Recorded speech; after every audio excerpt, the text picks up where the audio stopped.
Gashiakuta, episódio número 1 da primeira temporada. Um novo dia em uma cidade, as pessoas caminham e vivem suas vidas. Uma garotinha fica triste ao ver seu bichinho de pelúcia ter estragado. A mãe a consola e promete um novo no outro dia. O que estava estragado foi para no lixo e levado para muito longe dali. No local onde o lixo é armazenado, surge um encapuzado todo de branco. Os guardas atiram nele, mas ele desvia de tudo com muita agilidade e foge do local. Notamos a grande segregação econômica da cidade. Os ricos vivem em luxuosas casas e apartamentos brancos, enquanto os pobres sucumbem em ruas sujas e casas feitas de restos de outros lugares. O encapuzado é o nosso protagonista, Rudo. Ele é confrontado por outros jovens, pois o pai biológico de Rudo foi jogado pelo abismo por um crime que o filho jura não ter sido por culpa dele. Esse abismo é um local onde todo o lixo é jogado após sua separação. Nessa comunidade em que mora o Prota, os que são vistos como justiceiros aplicam essa dura pena a quem são acusados de crimes. Rudo mora com um pai adotivo e que ele ama muito. O Prota tem um problema nas mãos, o que as deixam escuras. O novo tutor deu a ele um par de luvas e ele se sente muito bem com elas. Rudo conserta o bichinho de pelúcia e dá a uma moça que ele é apaixonado. Com muita dificuldade ele consegue se declarar e ela diz que poderão sair em breve. Rudo volta correndo para casa para contar ao pai, mas ao chegar ao local, o mascarado foge do local e vê seu pai sangrando no chão. Em seus últimos suspiros pede que Rudo fuja, mas é desmaiado na sequência. Ao acordar, é culpado pelos justiceiros pela morte de seu pai.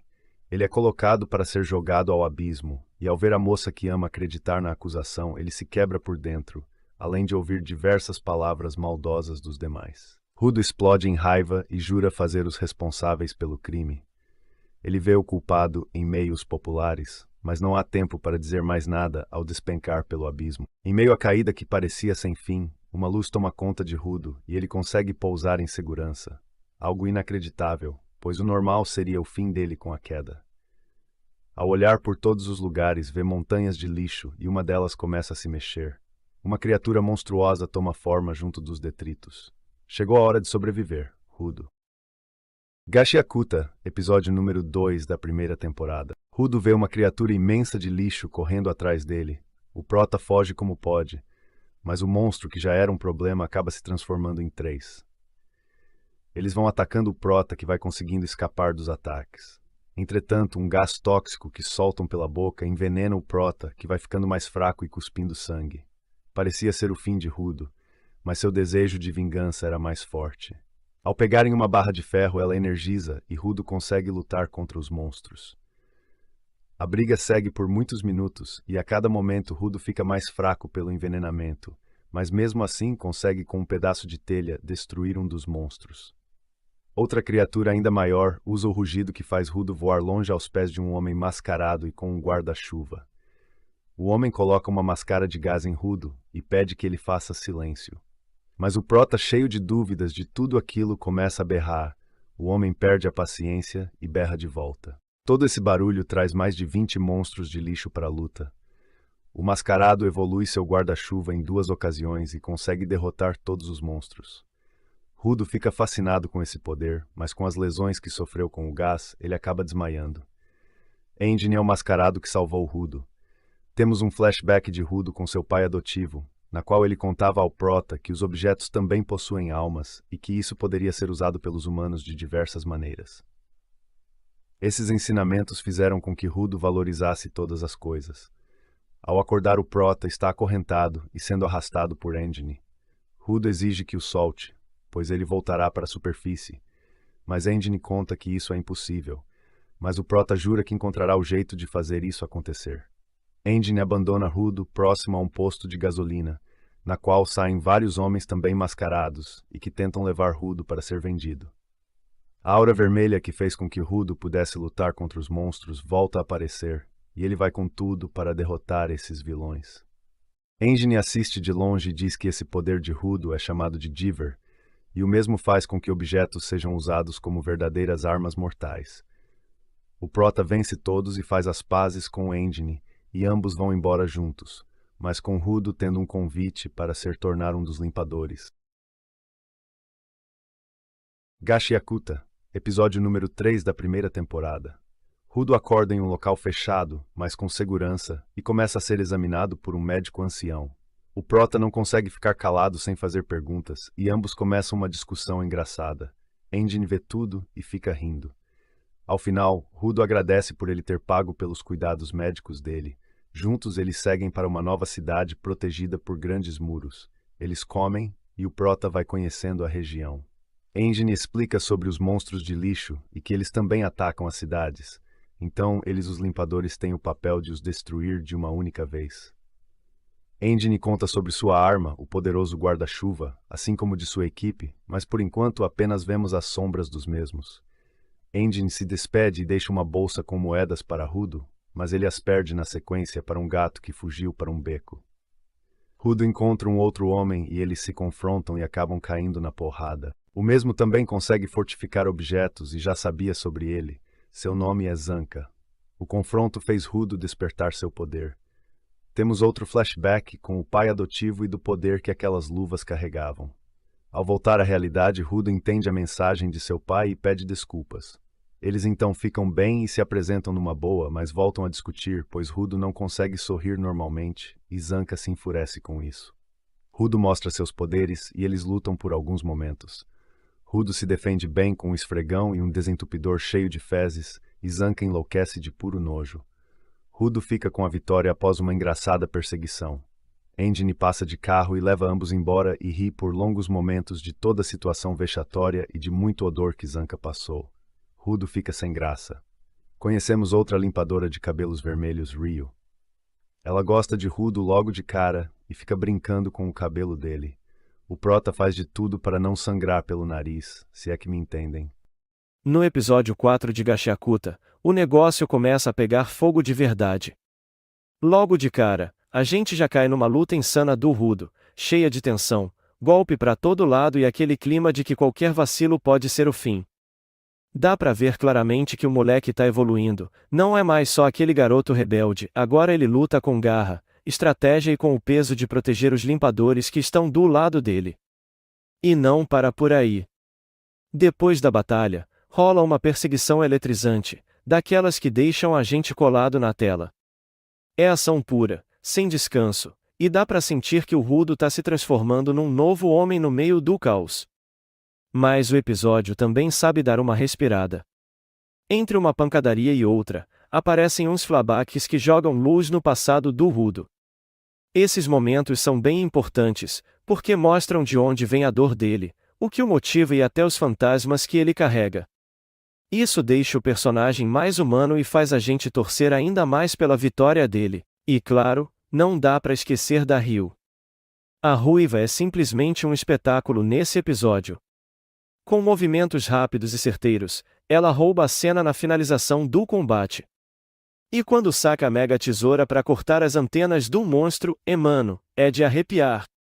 E ainda rola uma novidade no enredo, um elemento brilhante que aparece dentro da cabeça dessas criaturas. Mistério novo na área. A parte técnica continua impecável. As lutas são animadas com ângulos dinâmicos que deixam a adrenalina lá no alto, e a trilha sonora dá o tom perfeito, tensão nos combates, calmaria nos flashbacks. Esse equilíbrio faz o episódio voar sem perder ritmo. Para fechar, tem também umas interações entre Rudo e outros personagens que já deixam no ar futuras alianças, mas também possíveis conflitos. Tudo indica que o passado do Rudo não só o persegue, como pode ser o maior vilão da história. No episódio 5 de Gashiakuta, a adrenalina só aumenta. Logo de cara já tem mais uma luta braba pro Rudo, e dessa vez a coisa pega pesado. Ele precisa usar não só a força, mas também a esperteza para não virar poeira. A coreografia da batalha é cheia de movimento, rápida, e mostra que ele tá crescendo como lutador, mas ao mesmo tempo revela que ainda é vulnerável. O poder dele é incrível, mas fica claro que ele ainda tá aprendendo a dominar essa parada. E é aí que aparecem os Raiders. Esses caras chegam com aquelas roupas brancas que até enganam de primeira, mas na real carregam pura maldade. Enquanto isso, o anime explica uma das maiores curiosidades do mundo: os monstros de lixo nascem da energia negativa das pessoas, das emoções podres que elas preferem jogar fora em vez de encarar. Tudo isso vai se acumulando até virar uma criatura irracional, feita só de ódio, pronta para destruir qualquer coisa que aparecer na frente. Na base dos limpadores, o Rudo até recebe uma festa de boas-vindas, mas o clima não fica leve por muito tempo. Ele sente a frustração de não estar ajudando como gostaria, e acaba se isolando. Dá para ver que o desejo dele é ser mais forte, mas também que não dá para pular etapas. Logo em seguida, uma nova missão cai no colo deles. Rudo parte junto de Zank e outros limpadores, mas tudo dá errado rapidinho. Os raiders surgem e o Zanka, como sempre, tenta bancar o tanque sozinho. Só que os inimigos parecem não ter fim e fica claro que tudo é uma armadilha.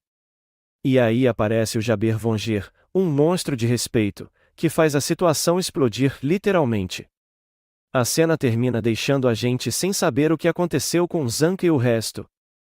Enquanto isso, o Rudo encara mais uma perseguição insana, fugindo desses inimigos que não dão descanso. A tensão é tanta que parece que qualquer segundo pode ser o último. E entre uma correria e outra, o episódio ainda traz flashbacks pesados, revelando mais sobre o passado do Rudo e a dor que ele carrega. Esses momentos dão uma pausa na pancadaria e jogam mais drama na história. No fim das contas, dá pra sentir que o Rudo tá quebrado por dentro, tentando juntar os pedaços de si mesmo, mas com uma certeza, que ele vai vingar o pai, custe o que custar. No episódio 6 de Gashiakuta, o Rudo começa a despertar ainda mais o seu poder. Mas antes disso, a pancadaria já rola no primeiro segundo. Ele e os limpadores caem de surpresa numa emboscada dos raiders, e logo o clima pesa de vez quando o temido Jabber Vonger aparece e derruba o Gris. A missão dele? Levar o Rudo a qualquer custo. No meio desse caos, Rudo ainda encara um raider sádico, cheio de unhas de metal, que praticamente força o protagonista a se preparar para um novo nível de combate. Só que tudo muda quando o Gris é ferido. Nesse momento, Rudo explode em determinação e acaba criando, com pura força de vontade, uma arma bizarra de 4 braços e uma face, um poder que até então ele não sabia que tinha. A intensidade cresce ainda mais quando pinta um flashback pesado, a lembrança de Rudo chorando por uma boneca jogada no lixo. Essa cena mostra que o poder dele não é só sobre transformar coisas, mas sim dar valor ao que foi descartado, enxergar a humanidade onde todo mundo só vê lixo. É isso que diferencia ele dos outros. Na luta, o Vonger começa a testar o garoto, como se quisesse ver até onde ele pode chegar. Essa nova arma, que nasce do amuleto do Gris, é a prova da ligação entre Rudo e os limpadores, mesmo que ele ainda não perceba totalmente esse vínculo. Mas a batalha tá longe de acabar. A arma até consegue segurar ataques conscientes, mas perde vantagem quando o inimigo age sem lógica. É aí que o Vonger mostra o quão insano é, ele se envenena de propósito, perde a consciência e vira uma máquina de ódio sem padrão nenhum. Nesse estado, ele ataca como um monstro descontrolado, e Rudo se vê novamente encurralado. Agora, ele vai ter que ir além dos próprios limites se quiser sobreviver a esse confronto e escapar da fúria dos raiders. No 7º episódio de Gashiakuta mantém o ritmo acelerado da batalha contra o insano Jabber. Ainda debilitado pela explosão anterior, Zanka coloca todas as suas forças em jogo para proteger sua equipe, mesmo que isso custe sua própria vida. Seus movimentos, embora pesados, revelam uma estratégia inesperada, que ele aproveita o poder do talismã de Rudo junto com seu estado enfraquecido, transformando sua própria condição em uma arma contra o inimigo. Enquanto isso, Rudo mostra um lado mais bruto e determinado.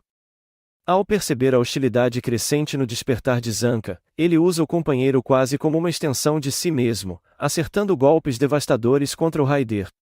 A união improvisada dos dois funciona, mas não sem custos. Durante o confronto, o talismã de Gris começa a se desintegrar em cinzas diante dos olhos de Rudo, que sente o peso da perda e a fragilidade dessa arma tão valiosa. O protagonista entende que, em situações extremas, seu poder pode acabar destruindo os talismãs de seus aliados, e essa consciência promete marcar sua evolução para o futuro. Mesmo assim, Jabber continua imprevisível. Após se envenenar, ele entra em um estado berserker, sem qualquer sinal de hostilidade consciente, o que o torna ainda mais perigoso. Para se manter de pé, ele chega a se injetar anestesia, prolongando sua resistência. Ainda assim, consegue envenenar Zanka antes de bater em retirada. Usando uma boca de lobo, um dispositivo de teletransporte, o vilão escapa junto com seus capangas. Na hora certa, Engin e Ryo aparecem com força total. Engin, com seu característico guarda-chuva, e Ryo, demonstrando sua brutalidade e precisão, garantem a defesa da equipe e forçam o recuo do inimigo. Essa demonstração de poder dos limpadores reafirma o peso deles dentro da organização. Apesar da vitória parcial, o preço é alto. Gris continua fora de combate, o que mexe profundamente com Rudo, que sente o baque de ver um companheiro cair em missão. O episódio fecha deixando claro que, mesmo com a equipe ainda de pé, o mundo caótico de Gashakuta só vai cobrar mais sacrifícios daqui pra frente. No episódio 8 de Gashakuta, a gente tem aquele respiro depois da treta pesada com o Jaber. O Rudo começa achando que o Gris tinha morrido, só que não. Para surpresa dele, o Gris está vivíssimo, graças à curandeira Ishiastilza, que conseguiu salvar o cara a tempo. E não para por aí, finalmente conhecemos o chefão dos limpadores, o Arca Corvus. O cara chega com presença e já manda logo a real: existe uma fronteira entre a Ground e a série, e quem tenta atravessar, morre. Mas existe uma lenda de uma mulher que conseguiu sobreviver a isso, e claro, o Rudo já fica pilhado com essa história. Outro ponto importante é o mistério em volta das luvas do Rudo. Elas não são qualquer coisa não, fazem parte da tal Vasman Series, uma coleção de instrumentos especiais. E como se não bastasse, ainda aparece um casaco com os mesmos símbolos, deixando claro que tem muito mais segredo nessa história. Mas o episódio também sabe equilibrar a tensão com uns momentos leves, que tem o Engin zoando o Rudo por causa do Gris, que ele achava que tinha batido as botas, tem o Rudo se perdendo todo por causa de doces no QG dos limpadores, e até uns diálogos engraçados com a Ryo que quebram um pouco o clima pesado. No fim, esse episódio funciona como um divisor de águas, resolve a treta do Gris, apresenta o grande líder da organização e ainda joga várias pistas sobre o futuro do Rudo e do mundo de Gashakuta. O episódio 9, chamado A Cidade do Grafite, é diferente de tudo que vimos até agora em Gashakuta. Depois de uma sequência de batalhas pesadas, explosões e até quase morte, a história faz uma curva e leva a gente para um lugar inesperado, uma cidade inteira que respira arte, liberdade e criatividade. É aqui que entra a Canvas Town. Logo de início, temos o Arca Corvus autorizando uma nova missão para os limpadores, que ir até Canvas Town, uma região única nesse mundo quebrado. Só que, ao contrário da paisagem de lixo, destruição e violência que a gente já se acostumou, essa cidade é quase um oásis. Tudo é coberto por grafites, cores, símbolos e uma mistura de caos e beleza. É nesse ambiente vibrante que conhecemos a forma como os givés da região trabalham. Aqui, a arte não é só expressão, é literalmente poder. Cada traço pode se tornar um feitiço, uma defesa ou até uma arma. É nesse contexto que surge Hemin, a sucessora do Gob, o famoso giver que já deixou sua marca na trama. A Hemin chega com uma presença marcante, cheia de atitude, com uma energia quase caótica, mas que deixa claro que ela tem muito poder. Ela não só demonstra habilidade absurda, mas também carrega aquela aura de quem não se prende a regras. E isso conecta bem com a ideia da cidade, que em Canvas Town, a liberdade vem em primeiro lugar. Diferente dos anteriores, esse episódio não é sobre pancadaria. A gente não vê o Jaber nem nenhuma luta sangrenta, e isso é proposital. A narrativa dá um tempo pra gente e pros personagens respirarem, refletirem e se conectarem com outro tipo de conflito, o de identidade, de expressão, de sobrevivência fora da violência. Canvas Town funciona como um contraponto. É um lembrete de que, nesse mundo que só pensa em descarte e brutalidade, ainda existe espaço para criar, imaginar e dar valor ao que é esquecido. É uma mensagem poderosa, mesmo sem espadas voando ou sangue escorrendo. A direção do episódio capricha no visual. Cada quadro é uma tela viva, com os grafites servindo tanto de cenário quanto de metáfora. É quase como se o episódio inteiro fosse uma carta de amor à arte, ao ato de resistir através da criatividade. Mas nem tudo é perfeito, no quesito avanço de história, esse capítulo anda devagar.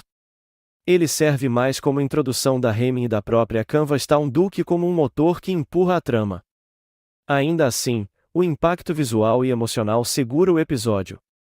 Esse episódio pode parecer um respiro, mas na real ele planta sementes importantes. Rudo começa a entender que seu poder não é só sobre lutar ou sobreviver, mas também sobre dar valor ao que o mundo tenta jogar fora. E a Hemming promete ser uma personagem que vai bagunçar ainda mais as coisas. Sem falar que a calmaria nunca dura muito em Gashiakuta. A vibe colorida de Canvas Town é quase um prenúncio, e a tempestade que vem depois vai ser ainda mais intensa. O episódio 9 de Gashiakuta pode não ter lutas brutais ou explosões, mas ele brilha justamente por isso. Ele nos mostra um lado humano e artístico desse mundo caótico, apresenta a misteriosa Hemming e abre espaço para novas reflexões. É um episódio de transição, daqueles que fazem a gente respirar fundo antes da próxima bomba cair. Porque em Gashiakuta, quando a paz chega, é só questão de tempo até o caos bater na porta de novo. O episódio 10 de Gashiakuta, intitulado A Penta e a Terra de Ninguém do Deserto, chega como um divisor de águas na história. A gente começa em clima pesado, com a confirmação da morte de Gob, o feiticeiro de Canvas Town. A queda dele não é apenas a perda de um personagem forte, mas sim a quebra de um pilar de proteção. Gob era o responsável por boa parte da segurança e do equilíbrio do grupo. Mas antes de partir, ele deixou seu instrumento vital nas mãos de Hemming Tizar, marcando a jovem como sua sucessora. Essa passagem de bastão é simbólica e, de repente, ela não é mais só uma aprendiz, mas alguém que precisa carregar o peso da responsabilidade de proteger a cidade. E essa virada coloca Hemming em um papel de destaque que certamente vai mudar o rumo da trama. Enquanto isso, Rudo e os limpadores não ficam parados. Eles recebem novos feitiços de proteção, criados justamente por Hemming, e Rudo ganha algo especial, sua máscara facial completa. Esse momento não é só um upgrade de design, é um verdadeiro ritual de passagem. A máscara simboliza que agora ele é visto de outra forma dentro do grupo, com mais respeito, mais responsabilidade, e que já não é o garoto inexperiente que chegou de repente ao mundo dos limpadores. Com tudo pronto, a equipe parte rumo à Penta, uma zona proibida que ganhou a fama de a terra de ninguém. A região é desértica, árida, mas cheia de perigos escondidos entre a areia e os restos de lixo acumulados. A missão é encontrar uma mulher misteriosa, alguém que parece estar ligada aos segredos maiores desse universo. Mas claro, nada é simples. No caminho, os limpadores enfrentam criaturas bizarras, formadas a partir do lixo e da energia negativa das pessoas, monstros com visual ameaçador que lembram escorpiões e outras bestas do deserto. É nesse ponto que Rudo mostra o quanto está evoluindo. Ele revela o uso do 3R, seu instrumento vital, transformando um simples teclado em uma arma mortal durante a batalha. Essa cena é marcante porque mostra a criatividade e a força de vontade do protagonista, que não só usa poder bruto, mas também se adapta, improvisa e cria algo novo para sobreviver. É mais uma prova de que Rudo não é só força, é resiliência e inteligência em combate. Enquanto a pancadaria rola solta, Tommy registra tudo o que pode. Ele desenha, cataloga, observa os novos monstros e deixa claro que cada passo nesse território desconhecido é também um passo em direção ao aprendizado. Essa parte dá um tom de exploração, como se o grupo estivesse desbravando terras proibidas cheias de mistérios esperando para serem revelados. Mas a tensão real vem quando Rudo tem uma visão que, em meio à fumaça da batalha, ele enxerga uma garota misteriosa. Ela aparece rapidamente e some logo em seguida, deixando apenas a dúvida no ar. É essa mesma garota que, no final do episódio, se revela como a mulher da área proibida. O momento é enigmático. Ela surge de forma calma, quase serena, e convida o grupo para sua casa. E aí a pergunta que fica é: e isso é um convite verdadeiro ou uma armadilha prestes a se fechar sobre eles? O episódio 10 também se destaca pelo visual. O cenário desértico, cheio de areia e resíduos tóxicos, contrasta fortemente com as cores vibrantes de Canvas Town que vimos antes. É como se estivéssemos em um outro mundo, mais cruel, mais sombrio, mas igualmente fascinante. A trilha sonora reforça essa sensação e aumenta a adrenalina nas batalhas, desacelera nos momentos de suspense e dá aquele peso extra nas cenas mais emocionais. No fim, esse episódio deixa bem claro que a história entrou em um novo estágio. Não é mais só sobre sobreviver ou enfrentar inimigos imediatos. Agora é sobre desbravar territórios proibidos, encarar segredos enterrados e lidar com responsabilidades muito maiores. Rudo, Hemming, Engin e os outros limpadores estão diante de um mundo que pode engolir qualquer um sem aviso. E a sensação é que o que vem a seguir vai ser ainda mais intenso. O episódio 11 de Gashiakuta começa colocando Rudo, Engin e os demais limpadores em uma armadilha que, embora pareça óbvia para o público, é conduzida de uma forma tão bem trabalhada que os personagens só percebem quando já é tarde demais. Toda a narrativa é construída num clima de tensão psicológica, fazendo com que a sensação de perigo aumente a cada cena. Quem domina o episódio é Amo, que se apresenta como uma figura enigmática, manipuladora e instável. Ela conduz os acontecimentos quase como se estivesse brincando com o psicológico do grupo, mexendo com lembranças, sentimentos e vulnerabilidades de cada um. Uma das cenas mais marcantes é quando Amo convence os limpadores a tirarem suas máscaras dentro da torre em que estão presos, um local que mais parece uma casa de horrores. O pedido soa estranho e arriscado, mas a pressão dela acaba sendo suficiente para que eles cedam, mostrando como a manipulação funciona de maneira sutil e perigosa. Enquanto isso, Rudo sofre bastante com as provocações de Amo, que usa até mesmo os sapatos dela para despertar nele memórias e sensações ligadas a Shiva. O cheiro, as lembranças e as visões fazem o protagonista ficar desestabilizado, deixando claro que seu passado ainda pesa muito e pode ser explorado contra ele. Essas cenas são carregadas de emoção e aumentam a sensação de fragilidade do grupo dentro daquele ambiente. Engin também passa por momentos críticos quando é atacado por Delmon, outro vital instrumento. A situação se agrava porque o restante da equipe não consegue reagir com rapidez para ajudá-lo, expondo uma falha de união entre os limpadores em um momento decisivo. Isso reforça a atmosfera tensa do episódio, que coloca cada personagem em risco de maneiras diferentes. No fim, a maior parte do episódio não é dedicada a combates intensos, mas sim a esse jogo psicológico estabelecido por Amo. As conversas, os truques mentais e as reações dos personagens tomam conta da narrativa, tornando este capítulo uma virada mais focada em manipulação e suspense do que em batalhas diretas.